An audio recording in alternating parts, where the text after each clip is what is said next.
Aquí comienza La Informante, el programa de la neta que te pone al día con el proceso constitucional.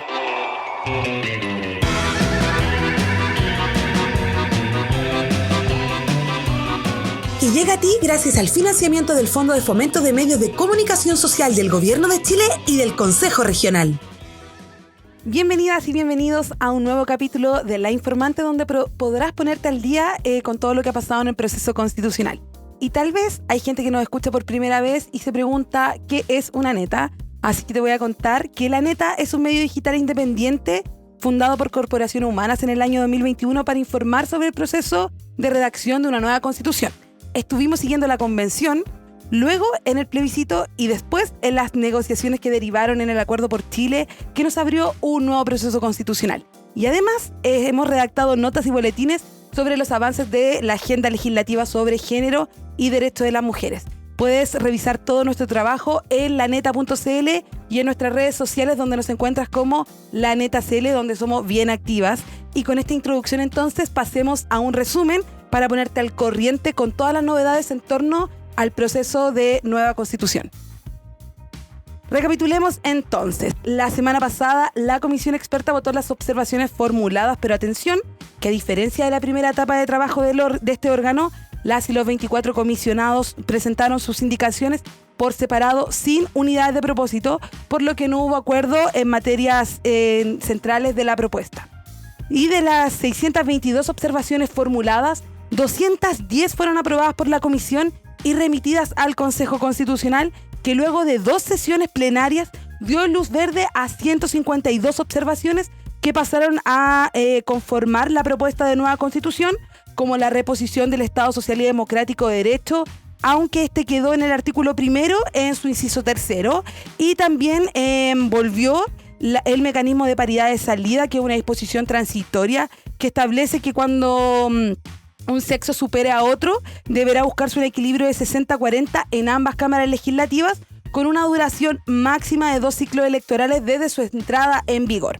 Mientras que otras 26 observaciones quedaron rechazadas y así excluidas entonces del debate constitucional. Y si te preguntas qué pasó con las que no alcanzaron ni fu ni fa, es decir, las que no alcanzaron el quórum de aprobación ni el quórum de rechazo, bueno, estas son 32 observaciones que pasaron a la comisión mixta, instancia a la que Chile Vamos y Republicanos llegan con mayoría, pues esta instancia está compuesta por 2 integrantes, donde las derechas tienen 7 integrantes. Así que te voy a contar quiénes la componen. De parte del Consejo Constitucional llegan a la comisión mixta Pilar Cuevas, de Renovación Nacional, Sebastián Figueroa y Luis Silva, del Partido Republicano, Alejandro Kühler, del Partido Socialista, María Pardo, de Convergencia Social, y Carlos Recondo, de la UDI. Y de parte de la comisión experta llegan Catalina Lagos, del Partido Socialista, Domingo Lovera, de Revolución Democrática, Verónica Undurraga, del PPD, Carlos Frontaura, del Partido Republicano, Natalia González, de la UDI, y Teodoro Rivera, de ERN. ¿Y qué hará la mixta entonces? Esta instancia deberá proponer soluciones a aquellas observaciones que no fueron aprobadas ni rechazadas por el Consejo Constitucional, las que tendrán que aprobarse por el voto favorable de 7 de sus integrantes, con los cuales, como te mencionaba, ya cuenta la derecha. Y con esto entonces cerramos nuestro resumen express.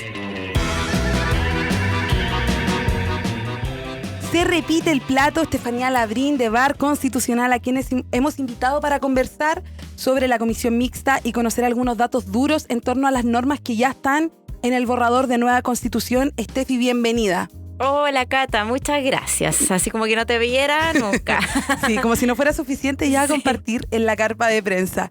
Estefi, me gustaría partir por la norma que establece la accesión del pago de contribución a la vivienda principal, que pasó a la comisión mixta porque la comisión experta, recordemos, que aprobó suprimirla. Sin embargo, no alcanzó los votos para ser rechazada ni aprobada en el Consejo Constitucional y se tiene que buscar una solución. Y en torno a eso, entonces, hay bastantes críticas de parte del oficialismo en torno a esta norma, porque dicen de que va a dejar desfinanciada a las comunas más vulnerables. Sin embargo, la derecha dice que no, pero aquí vamos al bar, como ustedes dicen. ¿Cuál sería el impacto en caso de que esta redacción llegara a la propuesta constitucional? Mira, primero, esta es una norma que también ha sido criticada por alcaldes y alcaldesas de derecha. O sea, a pesar de que dentro del Consejo la derecha ha actuado más o menos cuadrada en torno a esta norma, fuera del Consejo hay sectores de derecha que no están muy de acuerdo con que se elimine este pago de contribuciones. Pero vamos a los datos concretos. Primero, ¿qué son las contribuciones? Es súper importante que partamos por ahí porque nos ha pasado que por Instagram nos llega gente que dice como... no, es que yo pago contribuciones y en verdad son los impuestos, o sea, los gastos de basura. No sé si tú sabes que en todas las comunas hay como una cuota que tienen que pagar los vecinos. Eso no son las contribuciones, eso no es lo que se deja de pagar. Tampoco son los gastos comunes. Nos ha pasado que hay gente que nos pregunta, así como la palabra no habla de impuestos, como contribuciones muy amplia. Hay gente que en verdad cree que está pagando contribuciones cuando en verdad lo que puede estar pagando es una cuota de recoger de basura o de otro tipo de gasto municipal. Entonces, primero, para partir, las contribuciones son un impuesto territorial que solo se cobra a casas con un valor de más de 47,4 millones de pesos de avalúo fiscal. ¿Ya? No quiere decir que si yo tengo una casa que me costó 60 millones de pesos, pago, sino que estamos hablando del avalúo fiscal, que es distinto al precio comercial que tienen las casas. Por esto se habla de que hay un 22,7% de las viviendas que pagan efectivamente contribuciones. Tiene que ver con el precio de este avalúo fiscal. Pasa que dentro de este porcentaje, aquí es donde empieza a haber como el conflicto que dicen como no, porque la clase media no paga contribuciones y algunos dicen que sí pagan. Ya, aquí es donde está el tema. Cuando el valor del avalúo fiscal es muy pequeña la distancia con el precio comercial, ahí puede que hayan algunos cálculos que terminen haciendo que personas de clase media paguen contribuciones. Pero como por norma general, lo que apunta a esto es que paguen las casas que tienen mayor avalúo. O sea que debieran ser más caras, que no siempre lo son porque a veces hay cosas circunstanciales que hace que una casa se venda más barata que otra, pero en la norma al menos, como la intención de la norma era esta, que se pagaran contribuciones por parte de las viviendas que pagan más en una casa. Entonces, actualmente en el país, de acuerdo a los últimos datos, tenemos cerca de 6.500.000 más o menos de viviendas, de las cuales 4.200.000 no pagan contribuciones. Eso es como es el rango general.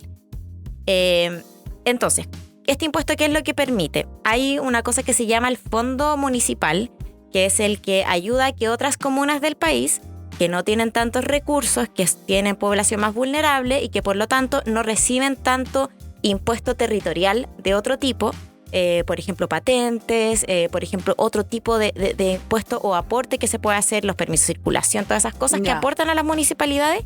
Hay algunas municipalidades que no la reciben tanto como otras. Entonces, este fondo lo que busca hacer es corregir este problema de inversión que hay en algunas comunas. Entonces, este fondo suple, en el fondo, la plata que falta. Tenemos algunos datos también sobre eso. Este fondo, por ejemplo, entregó más de 2.000 millones de pesos durante el año 2020 a 346 comunas del país. De hecho, la comuna de La Pintana, casi el 80% de su presupuesto proviene del fondo municipal. Harto. Es harto. Y también está Puente Alto, Maipú, La Florida. Son algunas de las comunas que más reciben de este fondo municipal. Ahora, lo que observamos además como VAR es que además de todos estos datos, puede que efectivamente hayan algunos errores de cálculo, puede que haya personas que no pueden pagar las contribuciones por una u otra cosa, pero constitucionalizar este tema genera un segundo problema, que es que cómo se repone el dinero de este fondo. Porque al ponerlo en la Constitución hay un mandato más grande que cualquier otra ley. La Constitución es la ley más importante en el fondo. Entonces, ese es el problema que nos deja, porque deja como un vacío en cómo se va a arreglar, y en las transitorias, que son las normas que de implementación de la Constitución, se establece un plazo como de 6 años para saber cómo se va a encontrar la solución a este problema. Ese es un plazo muy largo, entonces puede hacer que algunas comunas tengan problemas de incertidumbre económica, que haya problemas para poder hacer alguna obra importante porque no se va a saber si va a estar el financiamiento en 5 años más. Entonces, ese es el problema con que exista una norma transitoria y que esta norma quede finalmente en la Constitución. Indistintamente de que puede ser una medida súper buena que se puede discutir quizás en otra instancia legal para, por ejemplo, tener en consideración casos que se han mencionado en el Consejo, como cuando hay personas que tienen enfermedades terminales, hay un montón de cosas, pero el tema de constitucionalizar esta medida es que es una política pública que está quedando amarrada. porque además la Constitución tiene un mecanismo de cambio constitucional que va a demorar como 10 años. Entonces esto es como dejar algo muy amarrado que va a complicar después la implementación de políticas públicas en las comunas. Oye, excelente tu respuesta, como que me dejó súper clara del impacto que puede tener esta norma.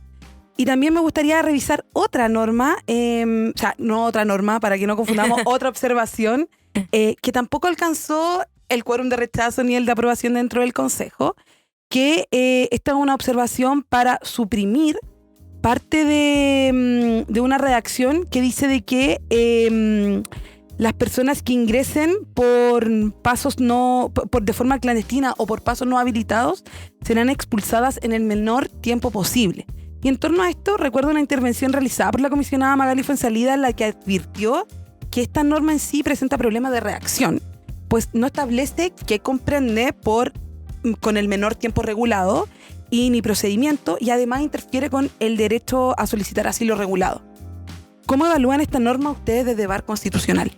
A ver, esta norma tiene alto riesgo de convertirse en solo una norma que está escrita y que finalmente en la realidad tiene muchas dificultades para ser implementada legalmente, porque acá vamos a hablar así como que voy a dejar todas las legalidades y los números fuera, y hablemos de qué es lo que pasa cuando una persona ingresa por un paso no habilitado.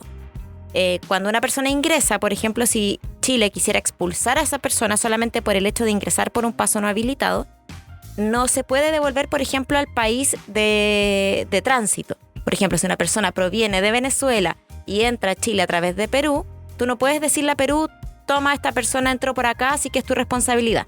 Porque acá hay algo que se llama, mira, en simple, mi libertad termina donde empieza la tuya. La frontera de Chile termina donde empieza la de Perú. Entonces yo no puedo, como país, meterme en las políticas de inmigrantes de otros países y decirle como este migrante es tuyo. Es como, eso no corresponde, porque hay normas internacionales y cada país tiene su propia jurisdicción, que en el fondo no hace posible que tú puedas decir como, viniste por aquí, devuélvete por donde viniste, porque eso ya estaría el Estado de Chile cometiendo una infracción en el fondo. No es la persona, sino que sería el Estado de Chile al obligar a la persona a volverse, que estamos transgrediendo en el fondo la jurisdicción de otro país. Eso es lo primero. Segundo, para volver al país de origen hay otra cosa, porque no es como que yo, de nuevo, no es como que yo puedo llegar y decirle como tú, ándate de vuelta a tu país. Es como acá hay un proceso, acá hay dos países que tienen sus propias políticas, con sus propios plazos. Por ejemplo, nosotros acá en Chile, por darte un ejemplo, nos demoramos 30 días en tramitar una solicitud de asilo, mientras que en Venezuela se demoran 20. Entonces yo no me puedo ir a meter como país externo a decir como tú de ahora en adelante cuando yo te mande a alguien tienes que recibirlo y fin. Como que es una cosa, literalmente es como, nosotros podemos normar lo que ocurre aquí dentro, pero no podemos normar lo que ocurre fuera de nuestras fronteras. Entonces cuando una persona ingresa, no podemos decir como tú te vas para allá o te vas para acá, o yo no puedo andar repartiendo personas. Además que dejando de lado de que claro hay un tema de derechos humanos, las personas tienen derechos humanos a poder pedir asilo cuando tienen distintas circunstancias, y si bien cruzar una frontera es un delito que puede ser abordado de manera judicial, no de manera inventada como en una constitución. O sea, todos estos delitos de cruce de fronteras por pasos no habilitados o cualquier otro tipo de delito que se cometa, tanto chilenos como inmigrantes, están normados por el Código Civil, están normados por el Código Penal. Entonces acá meter este tema a la Constitución queda un poco extraño jurídicamente. Pero más allá de la decisión política de incluirlo o no, el tema es que fácilmente se puede convertir en una norma que solo está escrita, pero que al tratar de implementarla puede que se topen muchos factores externos y que finalmente las expulsiones se terminen realizando básicamente con la misma velocidad con la que se hacen ahora. Como que no es difícil que haya una modificación real en eso. Súper interesante lo que estáis diciendo, Steffi, sobre todo que va a ser como, en el caso que se apruebe, como una norma con letra muerta, porque es una norma muy popular. Sí, bastante. Es una norma muy popular, al igual que la norma de contribuciones. Como, y al parecer, porque tenemos como esa cierta... De repente yo creo que pensamos como que las cosas como que están escritas pueden llegar y pasar, pero no, estamos hablando de la Constitución, es un proceso mucho más difícil. Igual estas dos normas son bandera del Partido Republicano. Con la derecha ellos igual la impulsaron, entonces Vamos a ver qué va a pasar en la comisión mixta, Claro. porque como mencionaba, son 2 observaciones que están pidiendo suprimir estas cosas, pero que no alcanzaron los votos necesarios en el Consejo. Entonces van a tener que proponerse nuevas soluciones. Así que lo más probable es que lleguen, pero con nuevas redacciones, a lo mejor que busquen como otra solución a las cosas que tú estás diciendo. Claro. Ahí vamos a tener que esperar a qué van a proponer. Recordemos que por 3/5 de sus integrantes, o sea, 7 personas, la comisión mixta va a poder aprobar las propuestas de modificación a estas observaciones que no fueron aprobadas. Y si no alcanzan, van a tener que buscar una nueva alternativa en la comisión experta, que también está facultada para eso. Y con esto entonces damos pie para referirnos a algunas normas que pasan a conformar de manera definitiva la propuesta constitucional, porque ya estamos en la última. Sí. Eso hay que decirlo. Acá ya estamos pronto a terminar, así que vamos a revisar algunas normas como salud, seguridad social, que también son de interés ciudadano. Y en torno a eso me gustaría hablar nuevamente de la libertad de elección. Sé que lo hablamos en el primer capítulo con Paloma, que lo pueden volver a escuchar, está en Spotify y YouTube. Y acá hablamos sobre los modelos de salud, que el oficialismo ha sido bien crítico en torno a esta norma, quienes acusan de que se estaría constitucionalizando el modelo de ISAPRES.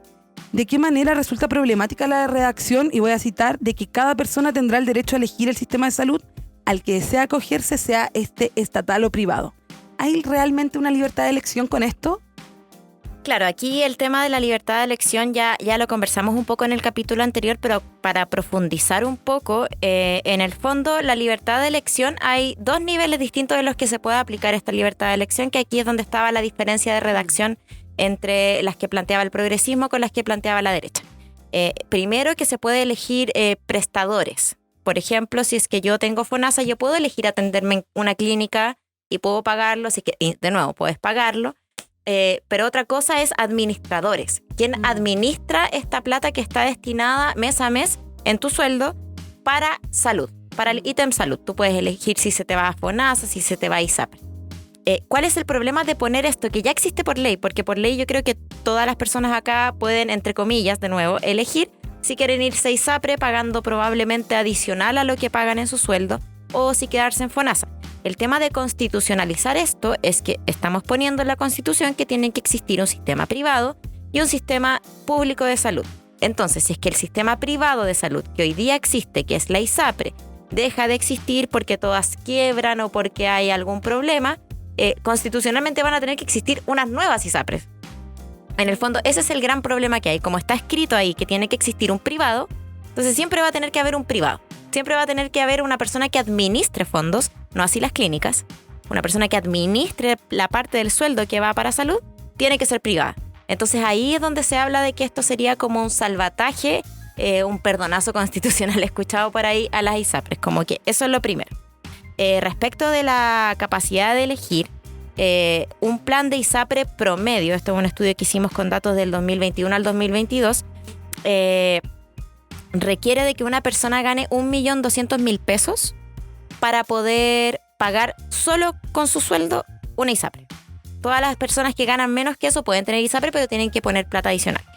Y solamente un 12,5% de las personas ganan de manera formal este sueldo. Estoy hablando independiente de la gente que boletea, la gente que está contratada formalmente, solamente un 12% de esas personas ganan esta plata. Entonces, como solo por elegir, sin tener que poner plata adicional, un 12% de las personas contratadas pueden hacer. Entonces, ese número ya es muy bajo. El resto tiene que poner plata adicional. El gran problema es que, por ejemplo, acá tenemos un tema también de edad. Un 92% de las personas que tienen entre 75 y 94 años están en FONASA.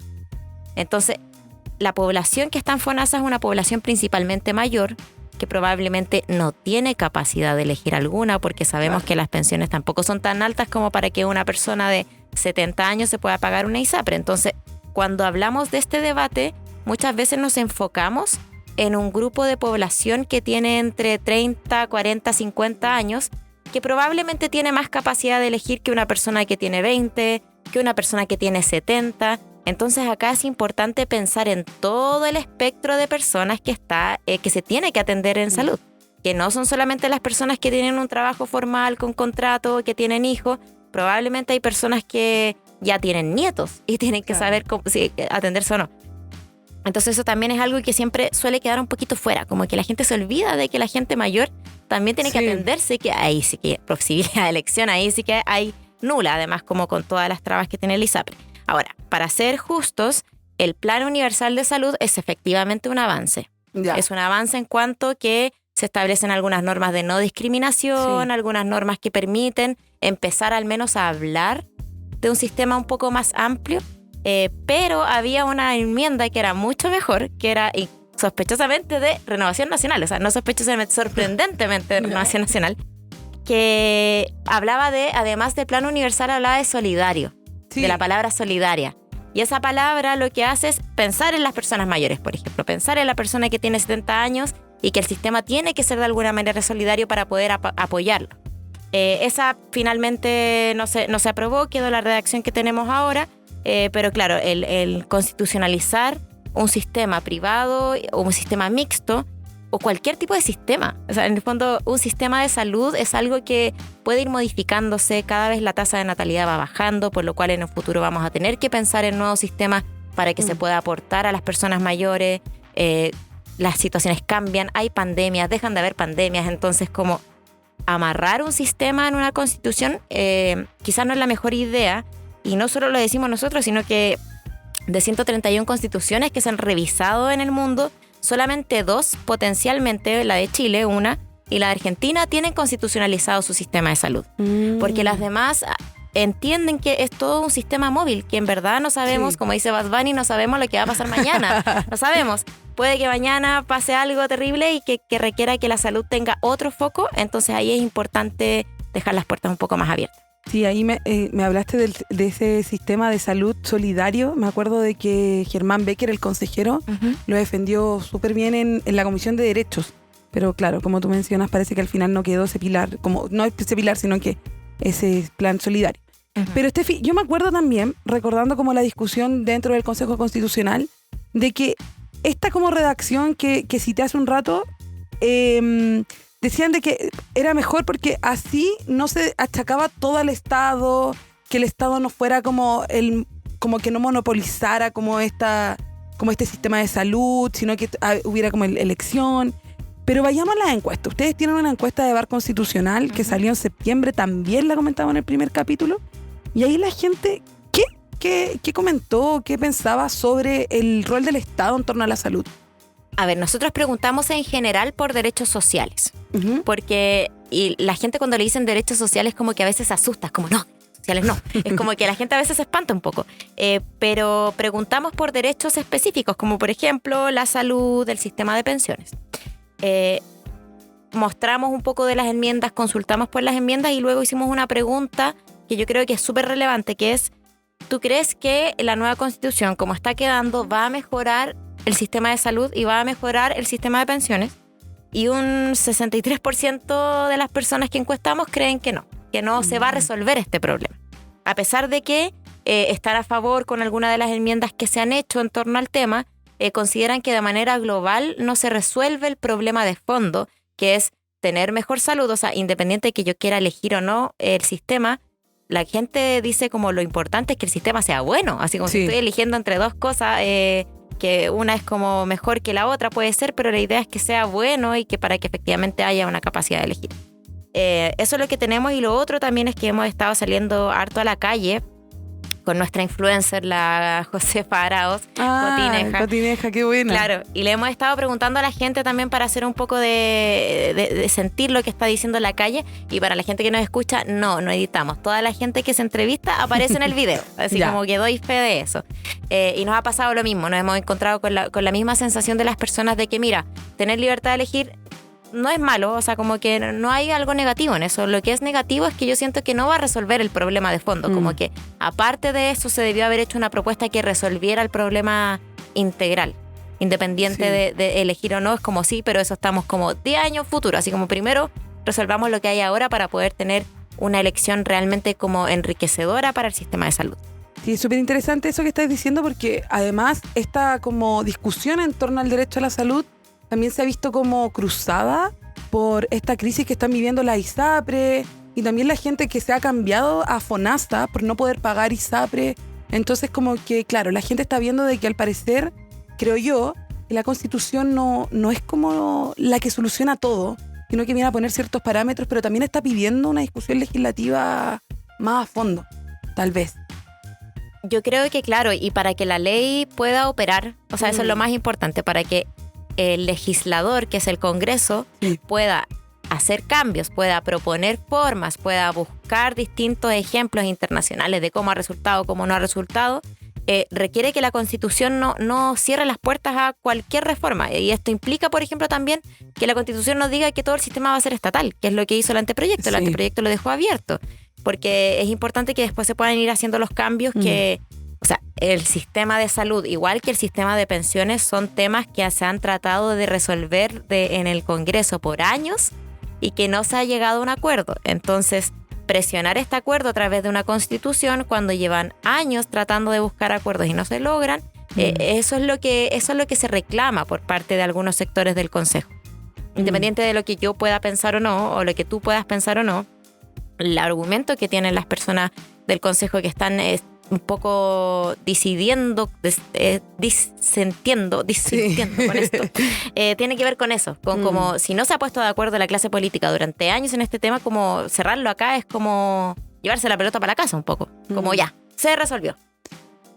Bueno, quedó, ya es parte de la propuesta constitucional, pese a que los comisionados expertos y comisionadas del oficialismo decían que con la redacción del anteproyecto, claro, se estaba dejando abierta una puerta para que fuera la legislación futura que pudiera tener este debate. Sin embargo, la derecha prefirió como cerrarlo, yo creo. Eso fue la discusión que yo seguí y eso fue lo que dijeron también. O sea, hubo algunas observaciones que hizo el oficialismo que no tuvieron los votos en la comisión experta.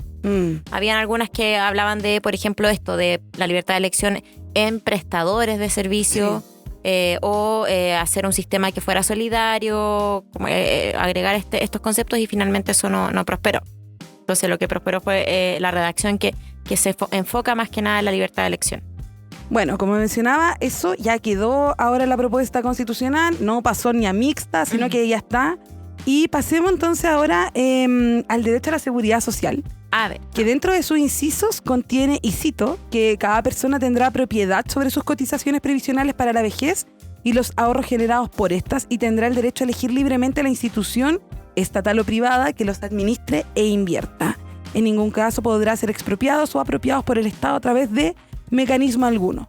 Bueno, yo estuve siguiendo junto a mi compañera Constanza Valle la discusión tanto en comisiones del Consejo Constitucional como dentro del Consejo, y recuerdo de que una consejera mencionó de que esta redacción podría beneficiar a los papitos corazones. A ver. ¿Por qué? A mí me encanta explicar esto, porque por un lado voy a como explicar en qué consiste, y por otro también bajar un poquito las agüitas, como calmarlas un poco. A ver, actualmente ya existe propiedad sobre los fondos de pensión. Están regulados en la ley 3500. Ya se establece que los fondos son de propiedad de las personas que generan estos fondos. De hecho, esto es lo que dice: los recursos originados en los aportes efectuados por el trabajador serán siempre de su propiedad. Por su parte, los recursos originados en los aportes efectuados por el empleador serán de propiedad del trabajador una vez que se cumplan las condiciones establecidas en el contrato respectivo. Esto ya existe, ya está efectivo en la ley 3500. Además, la misma ley en el artículo 34 ya declara además que estos fondos son inembargables. Los bienes y derechos que componen el patrimonio de los fondos de pensiones serán inembargables, salvo en la parte originada por los depósitos a que se refiere el artículo 21, y que serán destinados solo a generar prestaciones de acuerdo a las disposiciones de la presente ley. O sea, están solo dispuestas para pagar pensiones. Eso ya existe, ya está en una ley. Ya. Entonces, eso es lo primero que hay que aclarar. Los fondos de pensiones ya son de propiedad de los trabajadores y ya son inembargables, ¿ya? También lo dice el artículo 57 del Código del Trabajo, así como que esto está resguardado por todos lados. Me encanta, siempre van al bar ustedes. Sí, hay que revisar estas cosas. Sí. Es importante porque es súper válido que a la gente le entre la duda. Entonces, para que entre la duda, revisemos. Ahora, ¿qué es lo que pasa? La ley de pensión de alimentos, de pago efectivo de la pensión de alimentos, también es una ley. Es decir, que está a la misma altura que la ley 3500 que les acabo de citar. Están las dos iguales. Entonces aquí depende del juez tomar una decisión de cuál de las dos leyes es la más importante para este caso. Acá es donde entra el tema constitucional. En la Constitución actual ya se establece de que se debe resguardar a las familias. Sí. Por lo tanto, que un juez llega a un papito corazón ahora y le dice, oiga, señor juez, pero mis fondos son inembargables, ¿por qué me lo están sacando para darle la pensión a mis hijos que les debo plata hace 20 años? El juez va a decir, a ver, ojo, en la Constitución, que es más importante que las leyes porque tiene más peso, dice que se tiene que resguardar a las familias. Entonces, no, vamos a desestimar su solicitud porque aquí usted está faltando a este principio de la Constitución que es más importante que la ley 3500. ¿Ya? ¿Qué es lo que pasa cuando ponemos esta inembargabilidad en la Constitución? ¿Ya? Quedan las dos cosas en el mismo nivel de importancia. Entonces, si yo soy un papito corazón y quiero ir a reclamarle al juez como no quiero que me quiten los fondos porque la Constitución dice que no me los pueden quitar, el juez va a decir como chuta, tengo dos cosas que están a la misma altura, que tienen el mismo peso constitucional. ¿Qué hago? Y ahí es donde entra lo que llamamos riesgo. No es que vaya a ocurrir, sino que existe el riesgo de que una persona pueda hacer la demanda y puede ganarla o puede perderla. Ahora, ¿qué es lo que pasa cuando se gana o se pierde un juicio? Se genera una palabra muy técnica que se llama jurisprudencia. ¿Ya? Que en simple lo que significa es que si es que alguien gana un juicio invocando una ley o invocando un principio constitucional, después llega el siguiente y dice, hay jurisprudencia de que en este caso se normó así. Marca como el precedente. Marca como el precedente. La historia de la ley. Exacto. Eso es lo que pasa siempre como con casos importantes que como que cambian la interpretación de una ley. Ya. Después cuando una persona quiere hacer un caso con esa misma ley, tiene más probabilidad de que se la acepten si es que cita jurisprudencia de algún otro caso que sea similar. Entonces ese es el riesgo, en el fondo, de que llegue una persona que vaya a decirle a un juez y que un juez dictamine como, ¿sabe qué? Tiene toda la razón, están al mismo nivel y yo creo que es más importante esto, o el abogado en Bolina bien la perdí, lo logra hacer un buen caso, puede que después quede un precedente para todos los demás. Entonces ahí es donde está el problema, en que puede quedar una marca judicial en el fondo con el que todos los demás puedan empezar a decir como, oye, yo tampoco quiero pagar, oye, yo tampoco. Entonces ahí es donde empezamos con los problemas, básicamente. Claro, y ahí saldrían todos los papitos corazones también. Y que vaya que son bastantes. O sea, Sí. como que convengamos que fuéramos un país donde todas las personas son súper responsables con pagar sus pensiones.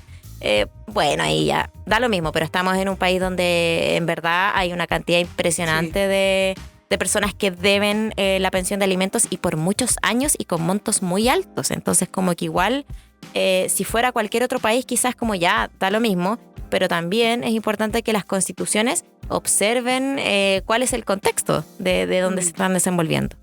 Sí, es verdad. Bueno, espero que todos hayan tomado nota respecto a esto. Bueno, Steffi, muchas gracias por asistir con este completo análisis y revisión de la semana. Entonces nos vamos despidiendo y agradecemos también a las personas que están detrás de cámaras, a Nicolás Cáceres, a quien nos está grabando, que es Lorena Huerta, que está por ahí, viendo que todo funcione muy bien, a quien nos hacen las gráficas, porque esto ha sido un esfuerzo no tan solo del equipo de La Neta, sino que hemos tenido que incluir nuevas personas al equipo, y este ya es el segundo capítulo, entonces nos faltan 3, así que pronto nos vamos a ir despidiendo, y también agradecer a nuestra fiel audiencia que nos acompaña a través de Spotify y YouTube. Volvemos la próxima semana con nuestra tercera entrega, donde por supuesto te contaremos en detalle todo lo que vaya a suceder con la comisión mixta y lo que vaya avanzando esta nueva redacción de texto. Y te invitamos a seguirnos entonces en nuestras redes sociales, en Instagram, Twitter, La Neta CL, como te mencionábamos al inicio, también en nuestro sitio web, donde nosotras vamos constantemente actualizando lo que va pasando, no tan solo con el proceso constitucional, sino que con la agenda legislativa en torno a materias de género y derechos de la mujer. Les recordamos que este programa llega a ustedes gracias al financiamiento del Fondo de Fomento de Medios de Comunicación Social del Gobierno de Chile y del Consejo Regional. Steffi, nuevamente, muchas gracias. No, de nada, está muy entretenido, así que ojalá que haya sido de ayuda. ¿Te gusta estar acá? ¿Ah? ¿Te gusta estar acá Lo en La paso Neta? muy bien, es muy entretenido estar con ustedes. Gracias. Sí, ay, no a ti, corta No a tú, ti. corta tú. Ya, Steffi, muchas gracias, que estés bien. Chao, Nos chao, vemos, chao. Esto fue La Informante, un programa de La Neta para que le sigas el rastro a la última etapa del proceso constitucional.